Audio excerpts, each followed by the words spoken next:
Je m'appelle Yann Rivoilan, je suis un des 3 fondateurs d'une société qui s'appelle The Other Store. Je suis Lara Pavlich, je suis la cofondatrice d'une société qui s'appelle TwoSpark. Quand on s'est créé en 2008, on était une pure start-up. 3 associés qui trouvent 4 collaborateurs, on se lance, on veut changer le monde et c'est parti. On s'est lancé avec l'envie de complètement transformer la vie des collaborateurs dans les grandes entreprises. Le réseau nous a aidés à nous donner de l'énergie, nous donner de l'argent, nous donner des contacts.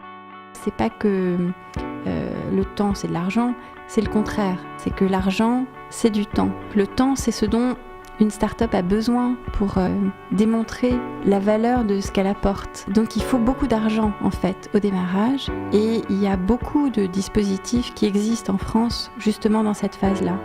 On en a bénéficié.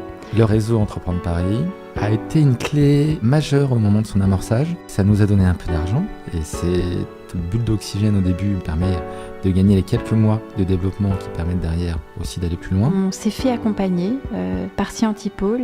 Mais par contre, à 2, 3, 4, 5 ans, là on se retrouve beaucoup plus seul. Le développement de la société est plus complexe. Et il n'y avait pas la structure qui nous aurait permis peut-être de gagner les 6 mois, 1 an de développement supplémentaire, de souffrance en moins aussi.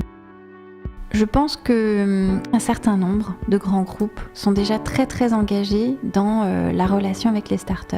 Ce qu'il faudrait, c'est évidemment que ça se développe. C'est une relation vraiment symbiotique. Les grands groupes ont besoin des startups et les startups ont besoin des grands groupes pour devenir des jeunes entreprises de croissance. Ce qui nous a manqué, c'est d'avoir un coaching extérieur, c'est d'avoir aussi une expertise technique. Ce dont on a besoin, c'est d'un écosystème qui soit vraiment adapté à notre stade de développement. Si on veut devenir un pays à la fois très innovant et avec une vraie structure de PME, il y a sans doute quelque chose à construire dans ces années pour que à la fois les structures évoluent très vite, évoluent très bien et deviennent des vrais challengers dans un monde qui va de plus en plus vite et dans un monde qui est de plus en plus innovant.